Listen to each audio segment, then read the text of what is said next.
Welcome back, everybody, to another episode of QuattroQuattroDos. I almost forgot the name of the show. But today I have somebody very, very special, somebody that, the city of Houston, holds very high, not only because of what he does today, but everything that he has done for soccer for the city. He holds an ACC title, supporter shield, 4 MLS Cups. You don't get to talk to somebody like that every day. So I'm very, very honored to have today Eddie Robinson. How you doing, Eddie? I'm good, man. I'm very humbled that you went to those lengths. So yeah, I'm just a normal guy. I'm easy to talk to. I'm an average dude. I love the Dynamo. I love soccer, just the sport in general. And, for anybody that's watching this, for everyone that's watching this, if you ever see me out and about, stop and talk to me because I'm just your average guy. That's the way I was raised to be. And that's who I am. And I enjoy getting to have opportunities like this. So thank you very much for having me. No problem. And actually, with those are one of the qualities that I really kind of like about you. Getting to I'm a late Dynamo fan, right? I came to be a fan in the last few years. I always been a soccer fan, but Dynamo wasn't like my first team, I guess per se. Growing up in Argentina, I was always a Boca Juniors fan. That's what my dad kind of instilled in me. But living in Houston since I was a child, I was like, why not root for the hometown team? So obviously, I came to love Houston, and one of the people that kind of jumps out is you. Just because of your love for the city, your love for the team, your love for the club. And I really appreciate the fact that and on everything that I've seen from you, you're like you said, you're a regular dude. So I appreciate that you kind of got to talk to me, and you were gracious enough to like take your time and stuff like that. But I wanted to go back to the beginning of Eddie Robinson. You were born in Florida, but you grew up in South Carolina. So can you tell me a little bit about growing up, and when did you started playing soccer? Maybe as a kid, maybe a club team or something like that in South Carolina? Yeah, well, it's actually North Carolina. No, why do I Yeah, keep? I told my no, brother today. I will get into it with my brother later. no worries. They're both beautiful states. The only difference is North Carolina has the mountains. They Yeah. both have beautiful beaches, but North Carolina has the mountains. So I was born in Florida, but I only lived there for about 3 months until my parents moved up to North Carolina. And fun fact about my parents, they've lived in the same house for over 40 years Wow. now, almost 40 years now. I still go back there for Thanksgiving and Christmas, and my kids love it. And it's a wonderful place. But when I grew up, I lived in a neighborhood with a lot of kids. So we were doing everything. We played street hockey, we played football, we played baseball, we played basketball, we played soccer. We made up our own games. When it got dark, we played hide and seek because we lived in a neighborhood that backed up to this giant field in a forest with a big creek in it that had giant frogs, crawfish, all this kind of stuff. So me, my brother, and all the kids in the neighborhood, we were outside every single day for all we could do. And the only time we went inside was to eat Yeah. or to get something to drink. But I mean, these were the days where we drank out of a hose. And, Exactly. I'd like to give some credit to the hose that I grew up drinking out of for my immune system now, Right. because probably wasn't all that healthy. But you just developed an athleticism that you played everything, you did everything, but it was for fun. It wasn't for money. It wasn't to try to get a scholarship. You just did it. Yeah. And the only organized, there was two organized sports that I played when I was a kid. Number one was American football. And the first day I was out there, the coach grabbed me by my face mask, shook it, and screamed at me. And I was 8 years old. Didn't want to go back. So for the next week, the coach was calling my parents saying, this kid, he's faster than anybody we got. He can tackle better than anybody we got. He's an absolute maniac. Can you get him back out here? And I didn't want anything to do with it. And they put me in soccer. So I was playing recreational again, all for fun, from the time I was 8 until the time I was about, I think, 12 or 13. And then, back in North Carolina, when I grew up, and the late 80s and early 90s, there wasn't a lot of organized soccer, like travel soccer, like there is now. You know, you wouldn't travel to Dallas and Austin and San Antonio like they do here in Texas now. That just didn't happen. Or down to Brownsville. I mean, you played in the city where you grew up, and that was it. And there was maybe one or two teams. And I tried out for the two teams that were in Greensboro, North Carolina, where I grew up. I made one of them. My parents, who taught me everything that I need to know about life, about being humble, about being gracious, about being a good human being. They said, listen, the coach for this team that you just made, not a good person. Try out for this other team. So I tried out for the other team. And sure enough, the other team, we weren't very good. We sucked.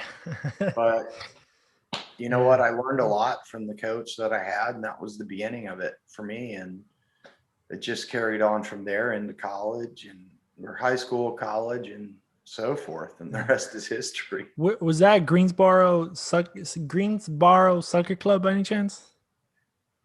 That's before it was called the Greensboro Soccer Club. Now, or back then it was called, there were two teams. There were the Greensboro Aces and the Greensboro Buccaneers. And I played for the Greensboro Buccaneers. And every single time we played the Aces, the coach would follow me out after the game saying, you need to come play for us. You need to come play for us. And they said, I can't. Yeah. Sorry, I can't. Sorry, coach.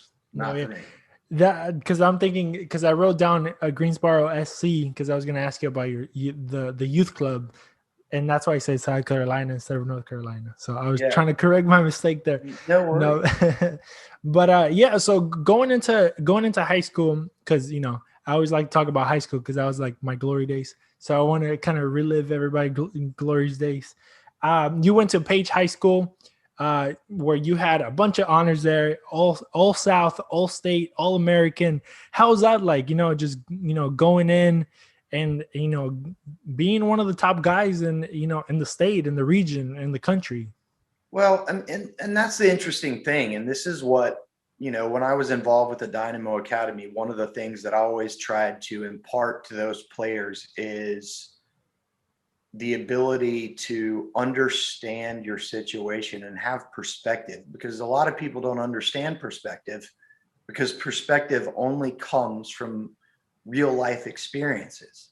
And when you're a kid in high school, you don't have much perspective. You think you're Johnny Badass, especially if you're the best on the football team, the basketball team, the soccer team, the baseball team. And soccer was pretty big at my high school. And so, I didn't really pay attention to much of it. I just enjoyed doing it and hanging out with my friends and spending time with my friends and eating as much as I could. If you've seen my Instagram, I'm a big foodie, especially around Houston. We've got one of the most underrated culinary cities in the probably in the world. I used to say in the United States, but maybe in the world now. But I didn't really understand where I was in my soccer career or what my potential could be. I was just enjoying life and I was having a good time as a teenager. Were you also competitive, as you were like in your older years? So were you that tough guy also, or is that something that you kind of got into later? The tough guy part, the angry part came out later, I would say in college and when I became a professional, but I was certainly competitive. There were times when I would just go and play as a guest player for teams. And there was one time that I remember played in an indoor tournament. And I think it was a U13 team and we were playing a U15 women's team. So it was pretty competitive. It was pretty fair game. But I ran so much and tried so hard that by the end of the game, I was laying on a stage beside the basketball court in the school auditorium, and I was completely dehydrated, and my parents had to carry me out of the place because I just wanted to win so badly. And that carried over, and I really do believe that is one of the main character traits that I had that carried on throughout my career that helped me be so successful. Going into college, I had a German coach named Elmar Bolovich, and He went up to Creighton, and now he's doing some youth soccer stuff. But during training sessions during the season, he would list competition points. And for every single activity that we did during training sessions, you were marked if you won or lost. Did you win or did you lose? Wow. And I was always number 1 or number 2 all 4 years that I was at the University of North Carolina. And I think that that's played a big part in where I got to and how successful I was with the Earthquakes and then with the Dynamo. That's crazy that you mentioned that, because when I talked to Glenn, he kind of mentioned the same thing. Obviously a different era, but he talked about how self-disciplined you have to be. Especially also kind of in your time a little bit, because soccer wasn't as big as it is today. It was bigger than the '80s, but not as like today. But talking about self-determination and believing in yourself and I guess growing. I was watching some videos of yours today when you were like your first years in the Dynamo, and you were like teaching some young guys, and one of the things that you were talking to them was about believing in themselves and stuff like that. So transitioning into like your college years, because a lot of guys, high school guys, I see a lot nowadays. I commentate for a friends league, and a lot of those guys are high schoolers or college guys. They're trying to either go pro or trying to build a career out of there, and I always see, the fight and determination and stuff like that. So going into your college years, like how was that like fire still there, knowing that you went to North Carolina, like, a great school with history and everything that comes behind it, how did you manage to kind of move into that part of your life? Well, I didn't manage very well at first. My freshman year, I started basically every game, and I thought I was Johnny Badass. And this is where it comes back to perspective. Yeah. And something that I've always told young kids is, what are you willing to give up, and what are you willing to sacrifice to be a professional? Are you willing to give up going out to parties that night? Are you willing to give up playing Xbox until 2:00 in the morning or PlayStation? Mm-hmm. Getting your sleep, your hydration, and nutrition in, because that's what the best in the world do. And that's what the successful professionals do. So after one semester as a freshman, I played every game, but I failed out of school. I literally failed out of school. I had a 0.75 GPA. It was embarrassing. So thankfully, the coach was good enough to me to bring me back for summer school that following season. I was working for my mom in the off season at the North Carolina Youth Soccer Association. I was filing papers. I was answering phone calls. It was a wake-up call. This is what I want to do. I love this sport and I want to be a part of it, but I also don't want to be a dumbass. I want to be smart. So I want to get a college degree. So I went to summer school, got a couple of A's, got readmitted to school, but I was still academically ineligible for the following season. So I had to sit on the sidelines and watch. And that sucked. But it was a wake-up call. And there's the perspective that I needed, something that I needed to learn, a hard lesson about. And, that's the thing about competitive people. Sometimes you just think you got it and you can do it and no problem. And sometimes you have to learn a hard lesson. And I did that and I didn't look back. And so I played the last 3 seasons. My final season, we lost to the University of Indiana. I believe it was the quarterfinals, if I'm not mistaken, of the NCAA championship, 1-0. And I think we outshot them like 28-3. It was in Chapel Hill. We destroyed them, but we couldn't score. And the following year, after I was drafted in 2001 to the San Jose Earthquakes, we won MLS Cup. And I was calling my buddies that were still back in Chapel Hill saying, man, I wish because they won the championship that year. They won NCAA championship in 2001. Man, I wish I would have been there with you guys. And a couple of them said, Eddie, you just won an MLS Cup. Why do you want to be here? Right. And then again, more perspective, exactly. more life experience. You know what? You're right. You're absolutely right. And I enjoyed that time in California because it was just different. Because when I grew up in North Carolina, there was uh, white people, there were black people, there weren't a lot of Hispanics, there weren't a lot of Asians. So that time in California really helped me learn about cultural diversity, learn about food, learn about interacting with people, learn about like just life experience, things that you need. You got to get out and see the world. You can't just stay in one little cocoon. And that's where I was. I mean, I didn't take a first plane ride until I was 16 years old, and I went to Norman, Oklahoma to play with the state Olympic development program. I mean, you know, when I was young, I was pretty sheltered, but I was definitely loved, and I had a great experience growing up. But man, I credit soccer with everything, teaching me about the world, teaching me about individuals, teaching me about different cultures, teaching me about so much about life and learning in general. And I'm extremely grateful for it. I'm grateful to be sitting here with you right now.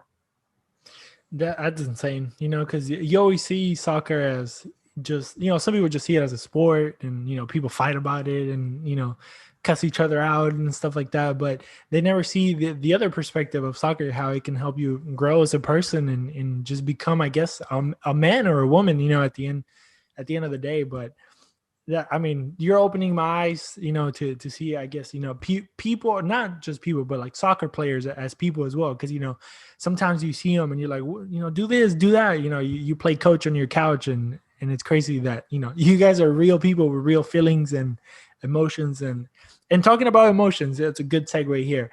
I want to talk about the draft. You know that, you know, because it doesn't happen anywhere else in the world. You know, it's very unique to this country and to this culture. And today, you know, we had the draft for the guys today, and you went 20th overall on the 2001 MLS draft.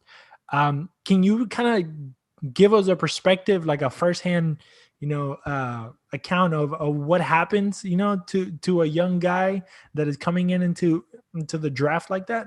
Well, it's different now. I mean, we had a combine. So we went for a week to Florida.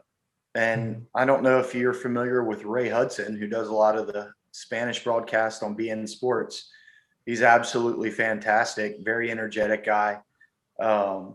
He was my coach. He was the coach of Miami FC at the time, team that doesn't exist anymore. And, you know, the first game we played, you know, I was a defender, a center midfielder, a number 6, a holding player, and I played left wing. And I had to get used to it. I mean, just, this is what you're going to do, bro. This is it. And there were, at the time, the MLS rosters were 18. And I don't think anybody really understood what we were getting into. I was the 4th college senior picked at number 20. So there were a lot of young guys. There were a lot of youth professionals that were picked ahead of me. And I didn't know what I was getting into. So I get to San Jose, California, and we're going through preseason, and I'm watching guys show up in the morning and cleaning out their locker. And I'm looking, I'm saying, that guy's better than me. That guy's better than me. That guy's better than me. What's going on? And it comes back to what we were talking about earlier. I think my personality and my character traits, that I was just a hard worker, that no matter what, I didn't care what day of the week it was, Monday, Tuesday, Wednesday, Thursday, Friday, Saturday, or Sunday. You're not going to work harder than me, whether it's training or game. You're just not going to work harder than me. And I was on a league minimum of $24,000 a year in Silicon Valley. So I think that helped with the salary cap a little bit.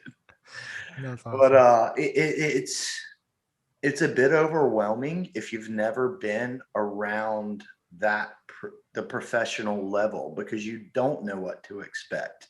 Because when you get there, if you're not mentally tough, you're going to fall apart. You're going to be, it's like traffic in Houston. Okay. Right. Go out and drive between 4 o'clock and 7 o'clock. If you're not aggressive, you're going to get run over. Good luck. Yeah. I mean, I can't think of a better analogy. If you're not aggressive driver, you're going to get absolutely run over. And the same thing with rookies coming in the league. You got to be aggressive, and you might rub some people the wrong way with your attitude and your personality. But if you want to be successful, that's where you have to start. That's crazy. because on that year you only played one game, which was your debut, and your only game that year. We were we with the Dynamo Theory guys, the other podcast that I do. We were talking to Marcelo Palomino, and just getting to know him, and obviously nowadays is a little bit different. There's a lot more opportunity for younger guys. But can you tell me a little bit about like you said, fighting to get in that spot to be able to play that one game, but then you coming in the next year and played a little bit more. But what were those emotions going in your head to be like, I'm a professional, I'm playing soccer, and I'm getting paid to play a game, and I was scared to death. I was scared to death because it was the second game of the season. And as you said, that was the only game I played that year, and it was probably deserved. I didn't deserve to play anymore because even still today, the jump from college to MLS is so large. But when you look back then, there were only 12 teams in Major League Soccer. So the quality from player 1 to player 18 in the roster was unreal. Now you've got 28 teams. It's coming up on 29 and 30. It's a bit watered down. I don't see the same quality. You go back and you look at that Miami FC team. You look at our original San Jose Earthquakes teams. You look at some of the New York Metro Stars teams. I think they'd smash some of the teams today. And a lot of MLS fans are younger, and they don't know anything about those days because it's hard to find video. It's hard to find games. It's hard to see that stuff. But when you talk about Alex Pineda-Chacon and Diego Serna, who I had to play against in that first game in Miami, and we only lost 2-1, and I did okay. I'm thinking back, and I'm, holy moly, it was just a scary event, but it really set the tone for me. And then that following year in 2002, when Jeff Agus got injured at the World Cup, that was my opportunity. And I took advantage of it. And that's the only thing you can ask for as a young player is give an opportunity, and you have to take advantage of it. And I did. And so when Jeff got healthy, I was playing center back, and they moved him to left back because Wade Barrett had left San Jose. So, I feel like the timing about everything was just right. And my attitude was just right. And those are the things that I try to share with younger players. Especially, when my time with the academy, my time with the Dash, take your chance when you get it. Yeah. It's crazy that you mentioned that you were literally behind a guy that was playing in the World Cup. And then, it was you, a guy coming out of fresh out of college in a way. It's crazy. And, you got to take those opportunities when you can. But I want to talk a little bit more into your position, because you said you were playing in the midfield, like a holding midfield guy, and then you ended up playing center back the rest of your career. Which one was your preferred position, and how do you see all the same thing I asked Glenn, because he played that position too, and I played that position in high school. Obviously not the same level, but I always like to watch games and just look at those center backs and see how they're doing and what they're doing, and try to put myself in their place. But how did you see that position back in the day and today? And one of the questions that I was going to ask you at the end was, how do you think the Dynamo from 2006 and up would do in the MLS today? But I think you already answered that question. But just tell me a little bit more about more specifics about the game. How did you see that position from then to now? Well, I don't think a lot has changed as far as the center back position goes. It depends on if a team's playing kind of a hybrid 3-5-2 with two wing backs that are defending wide when they don't have the ball and getting forward when they do. But we always played a 4-4-2 in San Jose and then in Houston under Dominic Kinnear. So your job, or my job, the center back's position, was to make sure you organized, make sure you took care of the forwards, and make sure that you tried to keep the game in front of you. You wanted them with their back to goal. You wanted them playing backwards, just giving them a little bit of pressure. And I think the same thing goes today, but it just depends because there's so many different ideas with different coaches and how they want to play the game and how they see attacking versus defending. And these hybrid wingers now is something that we didn't have back then. I mean, you're playing a 4-4-2, you're playing a 3-5-2, right? I mean, that was it. That was when we played the Revolution, the New England Revolution in 06 and 07. I mean, unfortunately for them, and I feel terrible for Steve Nicol and Taylor Twellman and Pat Noonan that, they were in 4 straight MLS Cups and didn't win one. But they were a 3-5-2 system. That's the way they played, and we played a 4-4-2, and those were the only 2 options. That's what people did. Yeah. There weren't any different ideas about how to play or about splitting up when we have the ball versus when we don't have the ball. And I just tried to be an enforcer, to be honest. I mean, all I cared about when I stepped on the field is smashing you in the mouth and making sure that I didn't give up any opportunities for you to score goals, and knowing that for my entire time in Major League Soccer, I had an outstanding goalkeeper behind me. It was Joe Cannon. It was Pat Onstad. It was Tally Hall. I mean, I was very fortunate in that situation too, because, our Earthquake teams and our Dynamo teams, we didn't give up a lot of chances, but when we did, our goalkeepers came up huge. And, that's the one thing that you can say about those teams is we had attitude and we had fight. We wanted to knock your teeth down your throat and score goals while we did it. And that was the fun part about it. And that doesn't really exist today. Yeah. That attitude. And I don't know if it's the social media and the egos or the increased wages in the United States, but it's a different game now. And I don't know that I would survive. And I've told a lot of people this, that I wouldn't be able to play in MLS today, because for as many red cards as I got, I'd probably get twice as many today. Yeah, it's funny. I was talking to my dad earlier today. My dad, he's an old school guy, growing up in the 80s, 90s. And I remember when I was in high school, and I play center back, he would be in the stands and I could hear him yelling at me, break him. And I'm like, relax, like I can't be. He was too used to those River Plate Boca games. Huh? Exactly. Yeah, exactly. And he would be like, when you go in there, make sure you punch him, make sure, hit him in the gut, make sure the ref doesn't see you. And I had that mentality. Obviously, I wasn't as violent. I would do little things here and there. But we were talking about today how specifically about the amount of yellow cards and red cards that you got in your career. And he was like, yeah, that's what a center back is, And he's like, nowadays you protect the forwards too much, and the center backs are too scared to, hit. And I was like, well, yeah, you're right, But question for you: do you think nowadays I don't know, like you said, you don't know if the money nowadays, you get hurt a little bit, and they come out because obviously they're trying to, obviously take care of their career and stuff like that. But it seems like now they protect the players more, or at least the forwards, the attacking players. Do you think that's a fair thing to say? Yeah, it is. It's a different game now. It's just a different game, and even as a coach, I would tell my players, look, man, you got fouled in the box. Go down. Stop trying to be so tough because you could have gotten a penalty, right? I mean, that's just the way it is now. True. It is the way it is. And I remember laughing because I had been retired for, I think, 6 years. And we had a Dynamo broadcast, and Ricardo Clark had earned the all-time record for yellow cards for the Houston Dynamo 6 years after I retired. It took that long for somebody to get past me, but it's just a different game now, and everybody has to accept it. It is the way it is. It is what it is, with VAR now and, high definition cameras all over the field.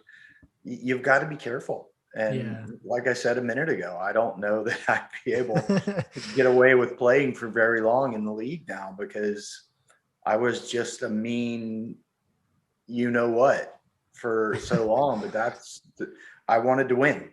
And, of course, when I watch games and I see teams that lose walking around smiling and laughing, congratulating the other players from the other team, it makes me mad and I don't like it. But it is what it is now, because they know they're getting a paycheck. And back then you had to fight for your paycheck. And a lot of what we made was on bonuses, end of year bonuses, whether you played 70% of games. I mean, listen, when I was playing, when I was young, you had to make it to July 31st. July 31st was the cutoff date. You could not be cut from the team or released from a non-guaranteed contract. So come July 31st, August 1st, you were celebrating. I'm getting paid for the rest of the year, right? For the rest of the season, I'm getting paid. Wow. And I remember when we won MLS Cup in 2001, there was a conversation between some of the players, and Jeff Agus was our captain, and he decided that all 18 players, regardless of how much time they played, were getting the same amount of bonus. We were going to split it evenly. So I think it was 10 grand. And I didn't know what to do. I was so excited. $10,000? Right? Are you kidding me? Nowadays?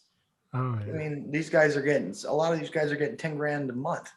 That's 10 crazy. grand every 2 weeks, right? I mean, easy money. Like, are you kidding me? That's More insane. than that. Especially the center backs on the Dynamo now. They're both making over $1 million each. Yeah, So, the highest paid. Yeah. you know, it's again, I just always go back to perspective. And I encourage people to try and understand where they're at and how lucky they are to be doing what they're doing, because there are a million people that would trade spots with you in a second. Oh, yeah. And, you know, even just to get to be doing the TV now, I feel lucky and I feel blessed that going on the 11th year doing it now with Glenn, that the team, the organization, the league, anybody in charge has had enough confidence in us to do a good job.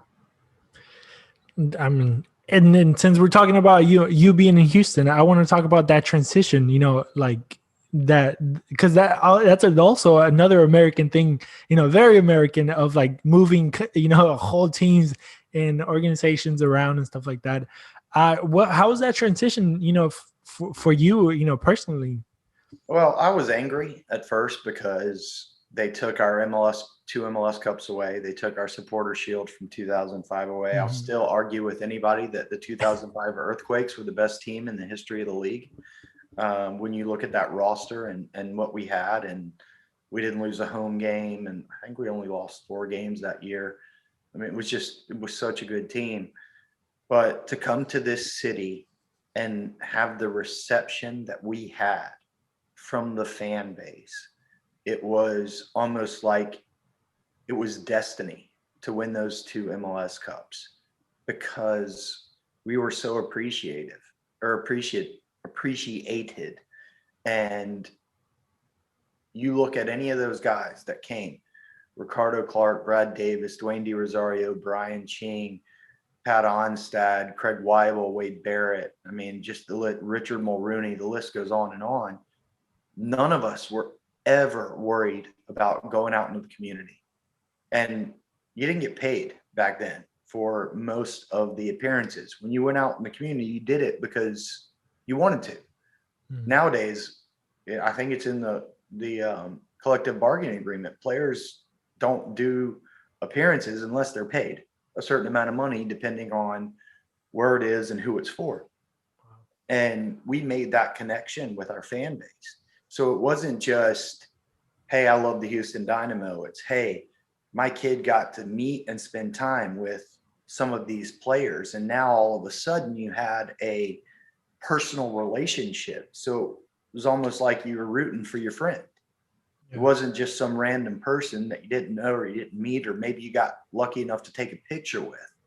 But this was your friend. This is a person that actually spent genuine time with you and talked to you and answered questions and spent time with your kids and, you know, helped out with charity events and all these other things. I mean, you don't see that a lot anymore in Major League Soccer. And again, it comes down to just the way that players are raised, and again, the social media, the income, all this other stuff. It's starting to mirror some of the other sports in the United States. It used to be, and I talk about this with my children, and this is one thing. I have 2 daughters. And back when I was a kid, it was normal for children to say, yes, ma'am, no, ma'am, yes, sir, no, sir, please, and thank you.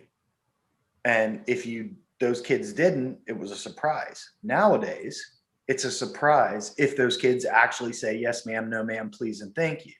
And I think the same thing goes for professional athletes when they actually get out in the community, because how much time does the local, or did the local news media spend on JJ Watt and all the stuff he did in the community, right? And whether it was James Harden or Andre Johnson from the Texans when he was here, that was unique. And it shouldn't be. It should not be for professional athletes. They should be out doing more, because that's the way you earn fans and that's the way your club strives. And that's a big problem for the Dynamo for quite a few years now. So, Pat Onstad's come in as the GM and has talked about culture, and Ted Siegel's talked about culture. And all I can hope is that they're being serious and that they can get that culture back that we had on those early Dynamo teams, because we did that. We cared about the community. We cared about the city. And we got out and we did that stuff. It wasn't unique that one guy or two guys were out doing it.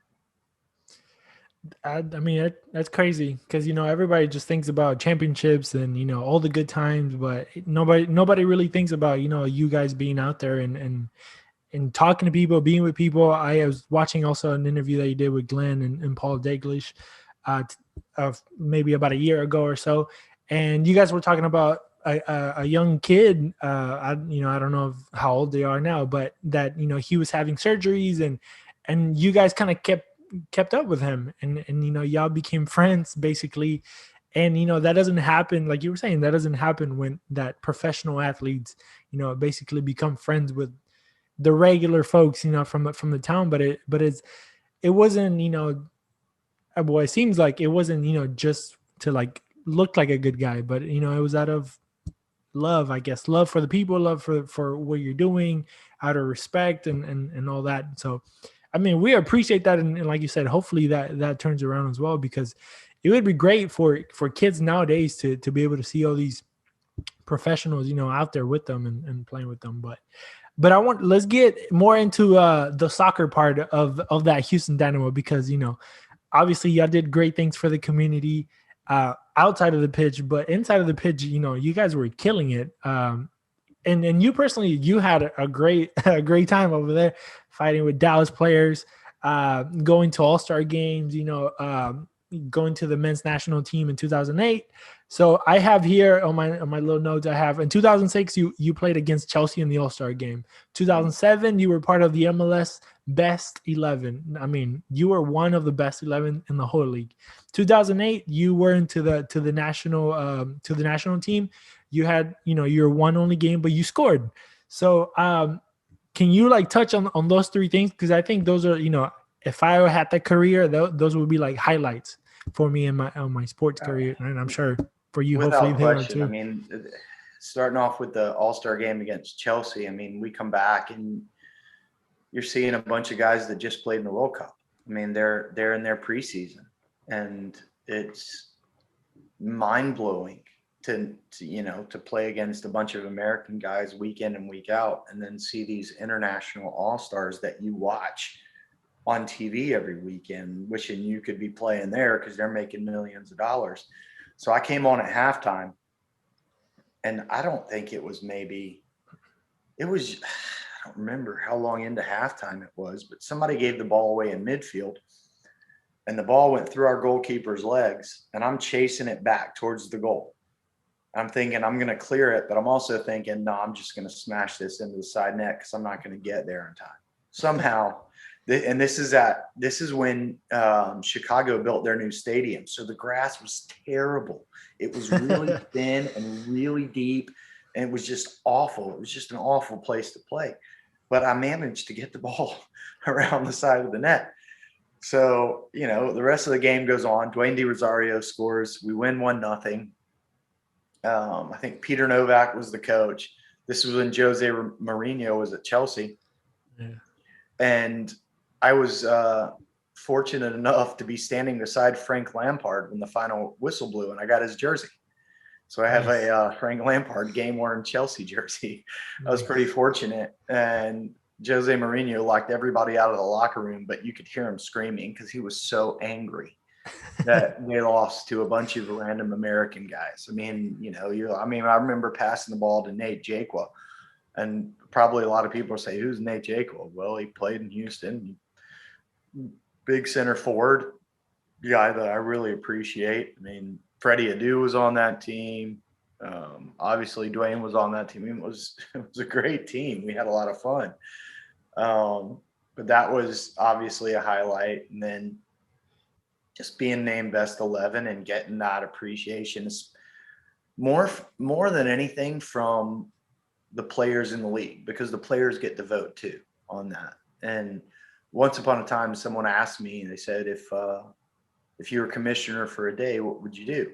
And I said, I'd give the fans and the media ultimate rights to vote for the all-star teams, but I would give the players and the head coaches the rights to vote for the end of season awards, goalkeeper of the year, defender of the year, best 11, this, that, and the other. So when those guys that you play against show you that kind of appreciation, it means a lot. And again, it takes a while. You have to grow up and you have to live life and you have to gain experience to really appreciate that. So that was nice. But then, I think there was probably 4 or 5 years in a row that I went to the U.S. national team January camp, but never got to play games. I sat on the bench for USA Mexico in Houston and USA Mexico in Phoenix.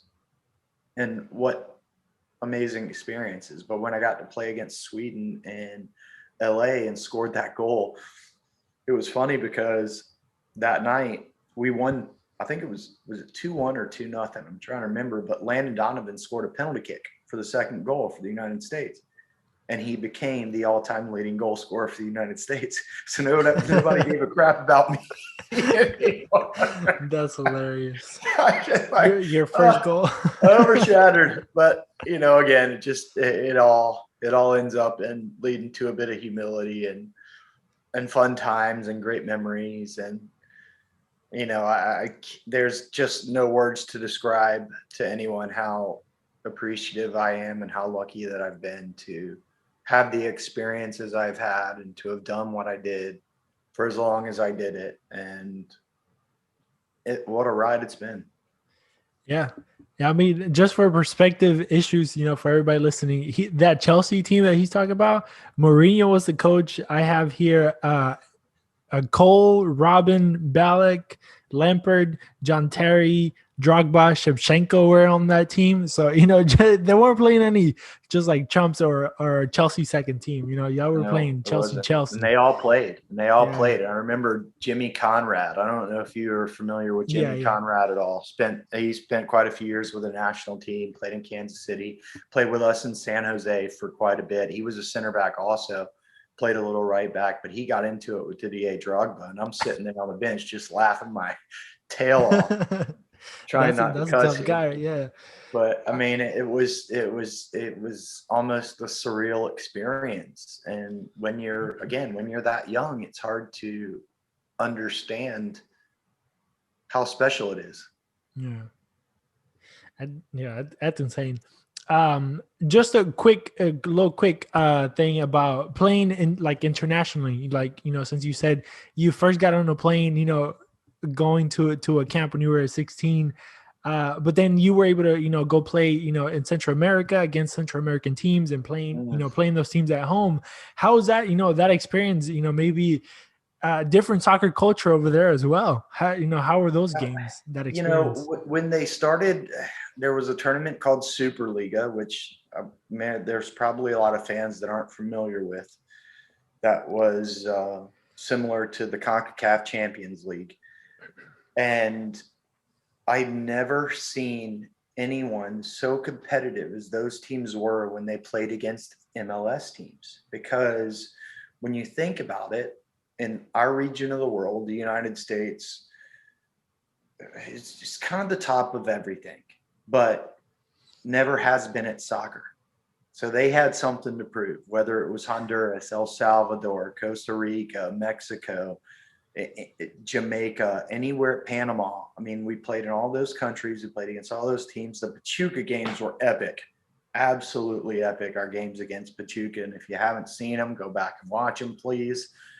But they took special pride, all of those teams, in giving their best to Major League Soccer teams, not just us, because that's the one thing that's been so significant in their culture for so long.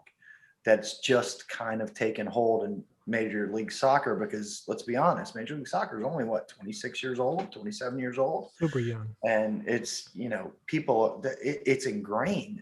And people talk about in Houston, well, we have so many Hispanic soccer fans. No, you got to understand that they grew up with their dad, their grandpa, their mom, their uncle, their aunt supporting one team with such a passion that it was scary. So that's ingrained in their lives. So you can't just expect for them to just come and support the Houston Dynamo. You can hope, but you can't just expect that. And that's the same kind of pride that the players that we played against in those games took, as far as trying to beat us and making sure that we didn't win any of those tournaments. And they did a great job. Right. They make sure that didn't happen. But I mean, that's insane, just the whole traveling part, but I'm sure it was amazing. Well, I mean, I'll tell you this, there were 2 trips that I remember specifically. We went to San Salvador, and that was the only trip that we ever went on that we had a private security. And as we're pulling up to our hotel, downtown San Salvador, we see all of these police officers with shotguns and ARs standing around. And before we get off the bus, security says, listen, don't leave the hotel, because everyone here has guns. And when they start shooting, the police run the other direction. Right. So that was that one. And then we go to, I think it was Olympia in Honduras.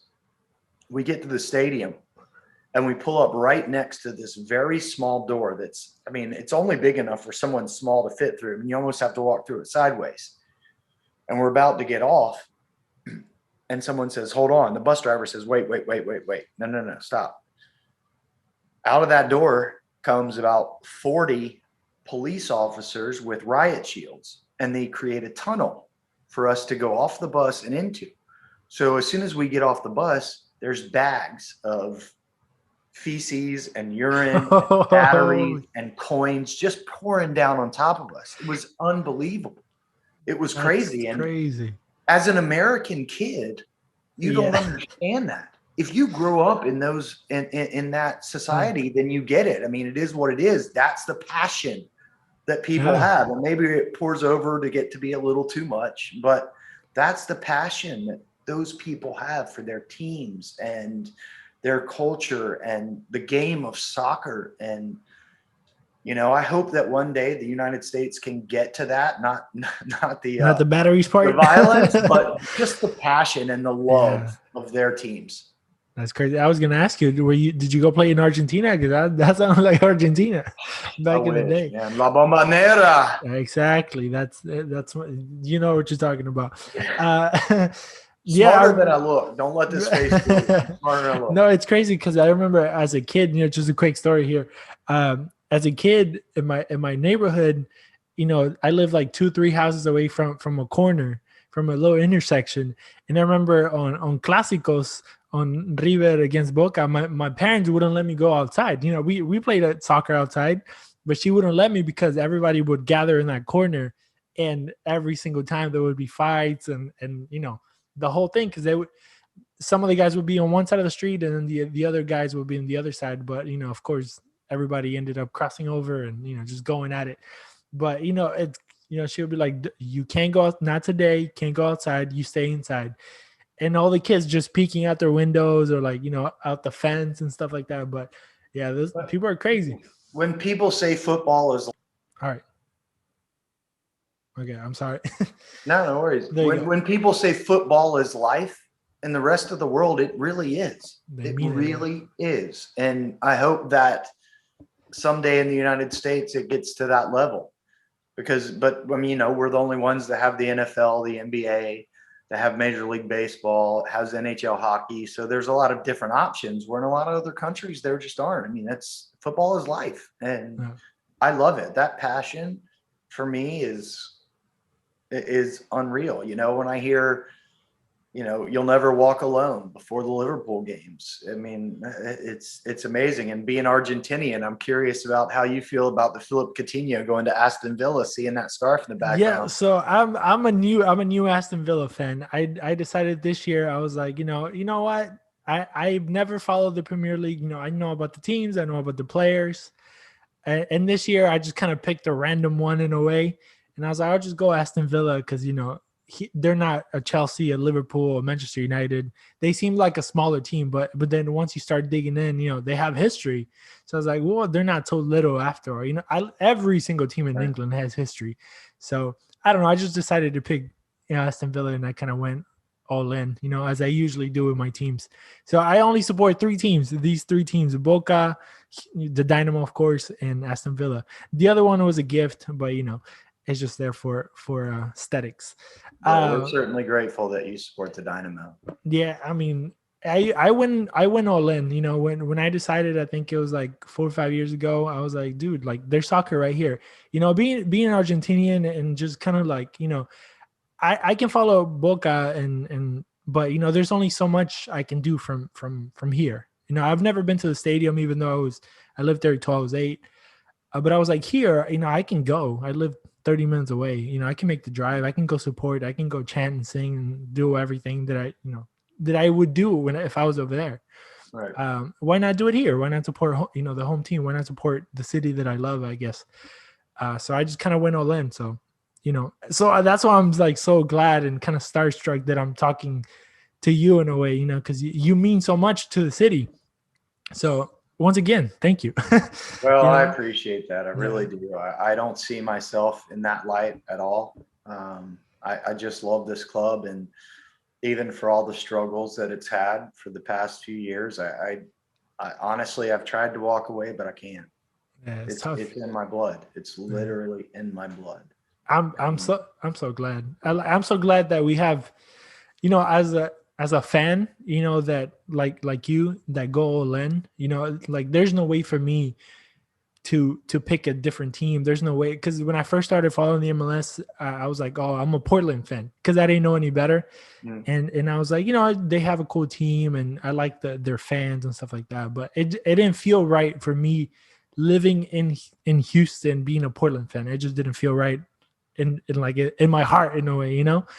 Uh, but yeah, I'm so glad like there's people like you that cannot walk away and have, even like Glenn, you know, they say things when they have to say things, and because at the end of the day, you know, it goes beyond a certain person that's in charge, or you know, somebody that makes decisions. You know, the real fans, the ones that actually put their, you know, money, sweat, tears, and you know, passion in there, you know, they do it for the colors and the crest, and the only way to build I think personally, the only way to build history and culture, you know, like an Aston Villa or a Boca, you know, that have been around for hundreds of years, I think is to do that. Just kind of pass on that passion to your children, and don't let them be a Frisco fan. Don't let them be an Austin fan.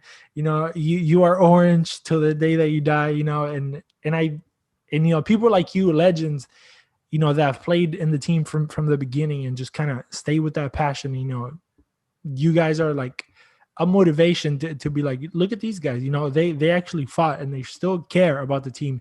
You know, Pat, you know, they come back to the team. They want to see the team change, and it's just inspiring in a way as a fan.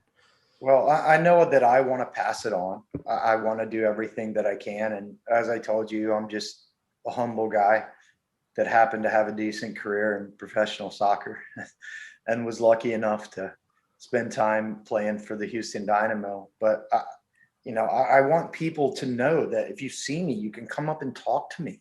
We can have a conversation. You can message me on Twitter. You can, the same way you did, to get in touch with me for this interview. I mean, I'm an average guy. I mean, I wear cowboy boots. I always thought I'd move back to North Carolina after I retired from playing, but I just love it here. I love it here. I love the team. I love what I get to do every Saturday night, sitting with Glenn and talking about the team. And sometimes it's hard trying to find positive things to say, especially the last few years, but that's part of it. And not giving up, just not giving up. And that's the one thing I'll say, because a lot of people have given up on the organization and the team. And now we've got a new GM and we've got a new coach and we've got a new owner that's saying he wants to spend some money. So let's see what happens. True. let's see what happens. I watching the draft today and seeing the 3 players that were selected, I'm going to be hopeful and I'm going to try to be optimistic about it, even though there hasn't been a lot to be optimistic about in the past. And I don't think anyone will argue with me, not in the front office, not ownership, not anyone. But that's part of what I do now, is being honest, but being honest in a decent way, that I'm not just completely negative. Like, for instance, you hear Roy Keane talk about Manchester United right now. Oh boy, that's rough. Oh gosh. Yeah. Gosh, he's not going to be welcome back. I'm trying to be more like Alex Ferguson and keep it politically correct and pretty average. But I do love the organization, and it will never not be my club. That's awesome. And just to kind of close it off, we could talk about your coaching career. It was a short one, but I think is very important. In any years that you kind of are there, passing on what you have learned, I'm pretty sure is important. So if you want to talk a little bit about that, and then also just to kind of close it off, I want to get into what you do now, which is to, be an analyst, be a color analyst, with the Dynamo, kind of, putting your 2 cents in, and just giving that knowledge to the people. Those 2 things go hand in hand, because for me, they're both about teaching. And the one thing that I learned very early on was something called guided discovery. So when you're coaching young children, especially, even the older kids, even some of the Dash players, when I was coaching with the Dash, but when I was coaching with the academy,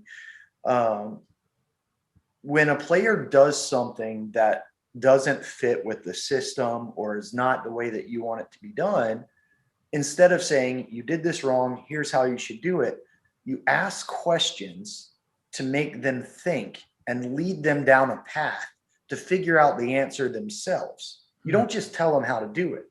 So when they start thinking about it the right way, it becomes different. It becomes knowledge. And then you create a certain amount of repetition that becomes habit. And once that repetition becomes habit, that's when you get the good players. And I feel the same way about doing the TV and for the fan base, for those that watch the games. I'm not a homer. I will always be honest about both teams. If the Dynamo are playing poorly, I'll say it. If the Dynamo are playing well, I'm going to say it. If the referee's doing bad, I'm going to say it. If he's having a good game, I make sure, because the referees, they get a lot of flack. But when they do something right, I'm going to make sure that I put that out there. But I'm also going to try to point out things, especially in replays, that most soccer fans wouldn't see and wouldn't look at. One of the things is everybody watches the ball. Where's the ball? Yeah. Where's the ball? What are the people off the ball doing? True. What are the forwards on the other side of the field doing when the right winger has the ball? What are the center midfielders doing? What are the center backs doing? Are the center backs organizing the defense in case there's a turnover to stop a counterattack? All of these little things I'm teaching, so that hopefully the fans that really listen to it and that really enjoy it, they become more aware.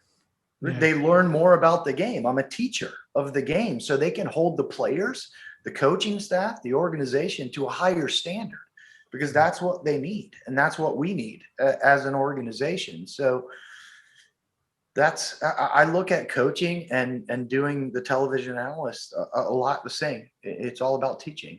And the process of teaching isn't as simple as a lot of people might think. Awesome. I mean, I honestly, me watching the games, I do learn a lot, and I'm kind of, I get into the nerdy stuff when it comes to soccer. Not so much numbers, but the whole, watching players move, and not only the ball, but the movements, the way that they think ahead, and stuff like that is very interesting. So having somebody like you that loves to teach and knows the game, I think it's amazing. And I think everybody in Houston should be grateful that, we have you and Glenn as our guys, because, I've heard other people, I've watched, well, I don't know if you saw the Aston Villa, Manchester United game, but those dudes are very Manchester United oriented. Oh yeah. Oh So yeah. you're like, come on, guys. You're like, at least be, unbiased. Don't put it out there. Right. Well, maybe there's So, payback coming up this weekend, hey, right? right. Hey, hopefully, right. But I'm grateful that there's, like you said, I like the honesty. When the players are doing bad, and you point that out, that's amazing because if they watch back, they can also learn as well. Because why not? Well, But I hope so. yeah. But I'm not going to take any more of your time. I really, really appreciate having this conversation. We can probably continue to talk for hours about soccer stuff, more specific. But I really thank you so much for for taking the time. And is there's anything you would like to say to the fans or to the people that are watching this? Just listen, it's all about passion. It's about your love for the game, not just the individual players, not just the results, but showing your support. Because I can say from firsthand knowledge that we respond to that when you're in the stadium, when you're cheering us on, even when you're giving us flack. If we're not playing well, we respond to that. And I think this new batch of players, and I think when you listen to Pat Onstad talk, he's not going to put up with crap anymore. So we're entering a new era of the Houston Dynamo, and I'm very grateful for being on here and for you taking your time to spend this time with me and for everyone that watches. And like I said, if anybody has any questions, and you can find me on Twitter, you can find me on Instagram. If you're hungry, don't look at my Instagram because there's a lot of food on there. But reach out to me. I'm an open book. I think hopefully I've proven here today. I'm an open book. I'll tell you what I think. I'll tell you how I think, and I'll share whatever answers to any questions anyone has. Awesome. So everybody, once again, if you're trying to find the show, you can always find QuattroQuattroDos on Twitter and Instagram. And once again, thank you, Eddie, for this, and we hope to talk to you soon. In honor of Brian Ching. Let's go, right?